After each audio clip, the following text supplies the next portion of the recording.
way, we have We dropped, sir. Oh, crap. Yeah, I see this. Okay. So here we go. Sea of Fortune. Somewhere between the shores of France and England, this critical battlefield is the stage for a clash of enemy fleets. This idyllic setting will soon be shattered by the thunder of guns and flash of explosions, as only one fleet can be victorious. This is Sea of Fortune. Sea of Fortune is a 48 by 48 kilometer domination-style map with 3 cap points running in a line from west to east. The A cap is on the extreme left, B is in the center, and C is on the far right. The A cap is surrounded by islands, but offers virtually no cover within the cap itself. The aforementioned islands provide plenty of places for friendly radar cruisers to conceal themselves, making aggressive destroyer plays into the cap early in the game very risky and frequently suicidal. A narrow passage past a picturesque castle links Cap A and Cap B in the center. There are only 4 ways in and out of the B cap, 1 in each cardinal direction, and no cover inside. The islands near the cap are commonly used as shelter by defending cruisers, who find themselves in turn the primary targets of enemy battleships. Cap C is possibly the easiest cap for destroyers to contest, but that doesn't make it any less dangerous. Wide open to the north and south with a connecting passage to Cap B to the west, ships caught on the cap by enemy radar have nowhere to hide and must vacate the cap or be destroyed. Control of Sea of Fortune can swing very quickly because of how close the capture points are to one another, and the narrow gap between A and B makes defending one cap from the other almost trivial. Teams that allow the action to shift from a north-south axis to an east-west one may find they have an uphill battle to climb. 18 ships, 2 teams, 1 victor. It's time to play Sea of Fortune. All right, here we are in Sea of Fortune. Wow, guys. First, why don't you tell us what your traditional loadout is? Traditional loadout? I don't know. I don't know, but I'm looking at the 07 loadout, and I'm going. You know, we saw a team try to run Wooster spam yesterday, and it didn't work out for them very well. I'm very curious to see what it is 07 is up to with this composition. Did you guys just see Dragon Killer's Torpedo Squadron got unloaded on by 2 Woosters and I think the Gearing defensive fire? Gone! Yeah, probably. So it's notable here, a couple of interesting things to point out. Of course, not only is 07 running 4 Woosters, which is alone almost meme-worthy, they're running a midway. I don't know that I've ever seen them do that. Am I mistaken? No, we saw Anumati run the midway all the time last time. Did he run it with 07? Yeah, that was right. King of the Sea, but that was King of the C5 when they ran triple Grozavoy. Yes. So we have seen the midway be used. I'm interested. I'm surprised to see a Gearing, considering how much they spammed the Grozavoy last time. Well, and I was expecting to kind of pick up the Grozavoy and run with it this tournament. I'll get it out in a minute. Especially since now they have got the heal button. I just figured they'd be all over that. Yep. Nice job by Warlord, though. Getting these fighters tied up, and he just forced Dragon to strafe his own planes. Mm-hmm. Love it. Big fighter duel over C here early. Play. Both teams jockeying for position. Cute's Gearing is spotted briefly. No, he must not have been spotted. They were firing at somebody behind him. There we go. Potato Quality taking some fire, but he just turns away and says, nah. A lot of Cute firepower on the 8-9 line now. We see only a Zhao and a Montana on the other side of the map. Hindenburg, Moskva, Yamato, Hindenburg, Stalingrad, and Gearing all on the eastern half of the map for Cute. Well, we've got a little bit of a different situation here. So we've got MF Jones just sitting there at that island south of C, basically saying, well, if you want C, come and get it. I'm going to lob shells over that island and burn you for days. Which island is that? You're talking about the one in G7? Gulf 7? Yes. Okay. Yes. Meanwhile, we've got BFK and Zim and William the Dank over on the flank here at A. And as soon as, Didi just took some hits. As soon as they realize that it's only 2 ships over there, I imagine to see them just start pushing in. We'll have to see. We see Gearing Wooster working together on the 8-9 line with some smoke over there. AP Bomber's coming in now on this Moskva. He doesn't lose that much health. Fairly well defended there. Nope. And I got to say, I love 07. They're all running the American camo. Are they really? Nice. I believe so. Okay. I'm going to try checking a couple others while we've got a sec. Nope. McNutted is doing school bus. Okay. I'm curious to see... we've most of the teams we've seen today have all run at least one Stalingrad. We see Cute running a Stalingrad, but we don't see one. Oh, MF Jones just took a big hit. Oh, yes, he did. But Where did that come from? Looks like the Yamato? Probably the Yamato. I'm not sure. He's probably the only thing over here capable of delivering that kind of hit. The Stalingrad's position doesn't look like it would have allowed him to get shells over that island. But we don't see a Stalingrad on the 07 side, and that's something that I think would surprise a lot of people, given how there's been a lot of talk about how you would be essentially required to have one if you hope to compete going forward in competitive play. Yeah, absolutely. Now, I haven't watched any of the EU game, almost on purpose, because I don't want to know what happens there, but I'm very curious. So, do we see a lot of Stalingrads over there? I don't. I've seen the EU matches that I've seen, and I won't pretend that I've seen all of them because I haven't, but I have seen a couple, and most of them ran kind of like what we've been seeing this morning, ran 1 to 2 Stalingrads typically. Okay. Now, Cute Stalingrad is just getting hammered here. Yes, he's getting HE spammed. Interestingly enough, no fires, RNG, as that smoke is getting some torpedoes through it, and McNutted is going to take 2.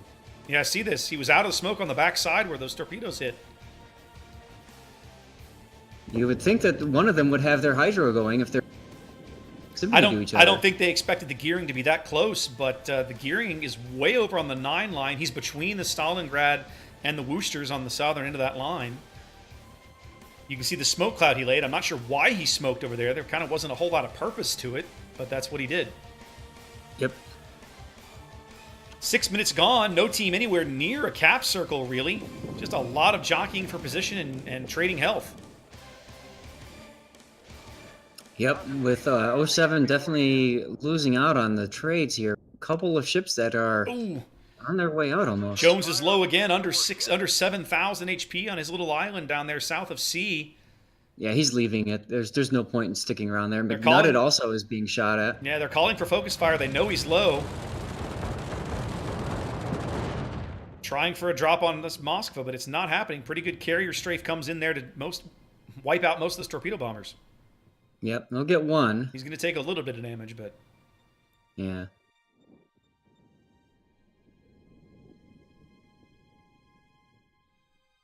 Lots of people on the flanks. Nobody really in the caps. Now, one of your Woosters looks like he's trying to edge into the A cap. Which Wooster is that, Zath? That would be Mr. Invader Zim as he tries to invade Cafe. All right. Destroyer Sashio has been detected now by BFK, and so we're going to see him take some sustained fire for a little bit. As Zim now, beautiful torpedo attempt by Sashio. Torpedoes hit that little piece of island right there, though. Yep, Zim now capping A. Nobody on this side of the map really has an angle to do much about it. It's possible that Branner's Hindenburg or Kosuzu's Moskva might have shells there. Yep, Kosuzu firing now. But the Wooster's gone undetected again. I don't know that those shells are going to land. Watch your Moskva. Possibility for... I see the salvo coming in, but it looks like it's all going to fall astern, as it does. Yep. More AP bombers coming in, and none of them survive. Nope, they don't. Nope. That's the power of the Hindenburg anti-air right there. The Team AA is doing a really good job of keeping this Moskva well covered. Yep. Torpedoes going by BFK now. He's okay. Zim does bag A as 07 finally starts to tick the points upward. Yeah, Zim is a very good cruiser player. I'm not surprised to see him do that. That's a ballsy move, but one that's definitely needed by 07. They have to do something now since they're losing a little bit, at least, that HB trade. They have to do something to get Cute to react to them. Yeah, they're definitely down on the HE trade, but they started down on health because of all the Woosters versus Stalingrad, Moskva, etc. Right? So you start upside down. You've got a taller hill to climb, as it were. Greg now in the smoke. He's moving just kind of slowly there, rocking back and forth. As Irie just got spotted, the gearing over north of C. He's trying to get into the top end of the cap. He has nowhere to run. Like, if he gets into that cap where he is, he's got to be very, very careful because he doesn't really have any good places to hide. Yep. He's smoking. Beautiful work by both McNutted and by B-Ball Man Greg, who are now both in that smoke. just pounding on a couple of ships here. Well, and Cute completely unafraid to fire into that smoke and fish for them. Yes, yes. But the nice thing is now with both of them going, I loved it a minute ago. Started with ripple firing, whereas Greg was salvo firing. Talk about a great way to confuse the heck out of your enemy. It's true. Iron, the top end of A now, top end of C, trying to cap, trying to get Cute on the board here with some points. Now we're about to see some torpedoes enter right into where he might be. Well, let's see. Nope, those are going to miss. He's at the far end of the smoke. Match is almost half over as Cute is about to bag their first cap. That's going to... Both teams will start ticking up at the same rate, about 100 points apart. Yeah, that's crazy. I tell you, if I'm the Stalingrad, I'm so sick and tired of these boosters.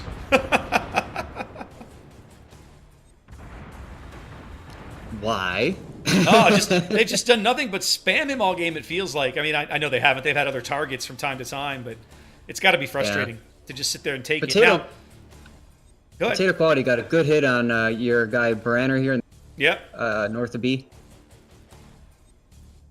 Now, in fairness, as a Stalingrad, the 152 millimeter American HE, even with IFHE, can't pen your deck. So it's really about the fires and the module destruction and the saturation of your superstructure. But it is irritating. Yep. Branner takes another decent hit there. Apologize for that camera moving for a sec there. My cat is all over me. We can see now 07 starting to aggressively push. Well, not really. Williams stopped. I was going to say trying to push around the edge of the AVE cap, but not really. Williams just kind of parked in that hole. Where is the Henri?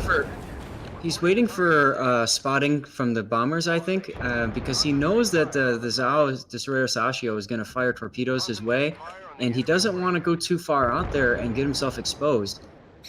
We've seen Dank do this before with battleship stuff, so...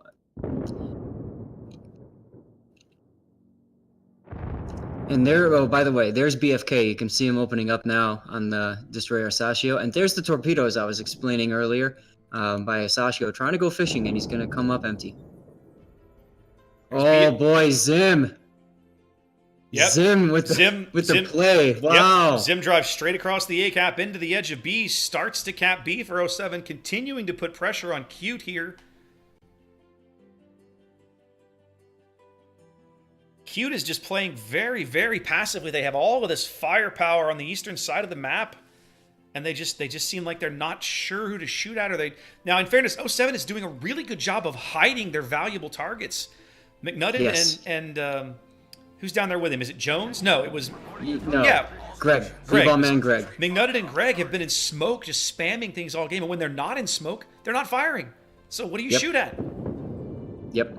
And as soon as they get detected, they just pop defensive fire, and there goes the planes. Here they go tag teaming the Moskva again. Porkasuzu just under constant HE spam. And he's low enough they might actually have enough firepower to get him this time. Let's see what happens. Well, he's no longer spotted. Nope, there he goes.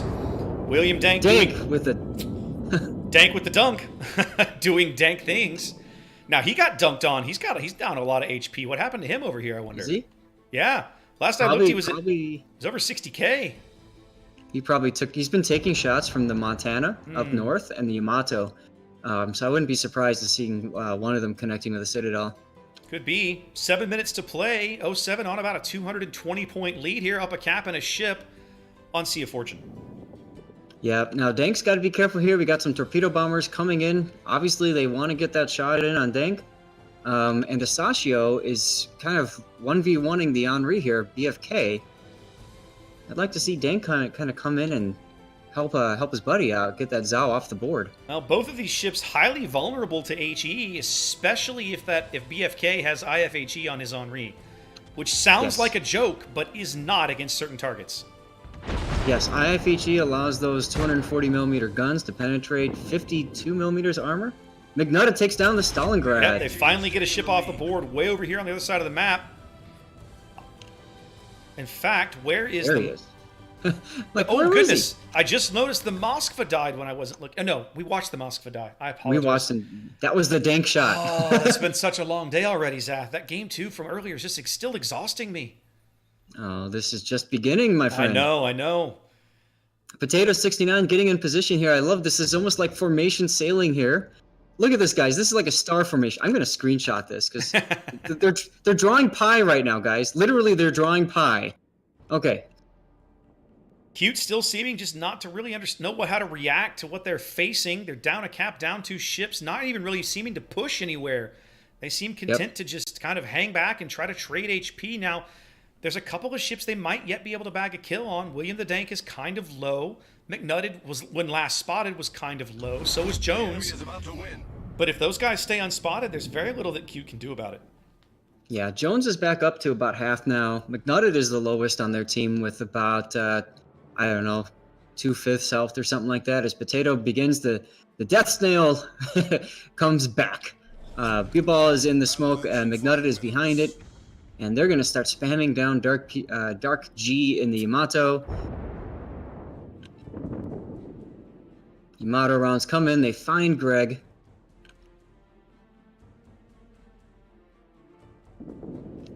Oh, 07. But now this... Go ahead. I was going to say, the side over at sea here on the east for 07, they know that they've got the advantage both in ships and position. They absolutely do. They're 2 minutes from victory unless Cute finally bags a kill or turns a cap or does something. Williams finally got hard cover. Yep, and Zim is now opening up on the Montana here from pretty good cover on DD. See that. Speaking of DD, there's the gearing. We haven't seen him for a while. Nope, he's changed sides of the map now. As the torpedo bombers coming in, trying to get on the DD-537's Montana. Nope, they're turning around and chasing. They're going right after the gearing. He's going to take at least one. Yeah, beautiful torp. Oh. Bad strafe there. There goes that other squadron. Potato 69 now on to sea as 07 looking to just complete their stranglehold of game 1 here. They're 90 seconds from victory, and they're about to pick up another cap.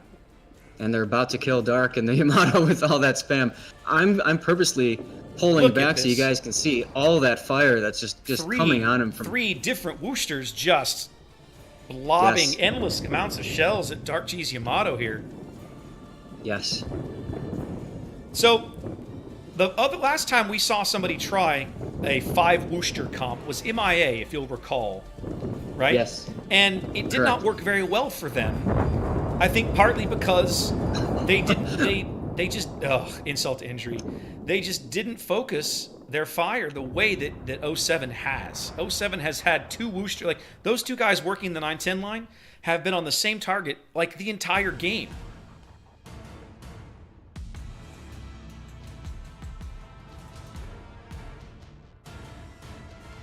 Well, game 1 goes to 07 here on Sea of Fortune.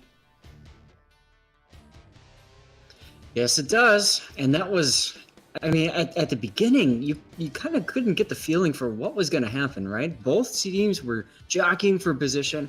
Both of them really afraid to commit early on. But then we saw what happened with just that Wooster spam there, just being able to pew-pew and win that war of attrition.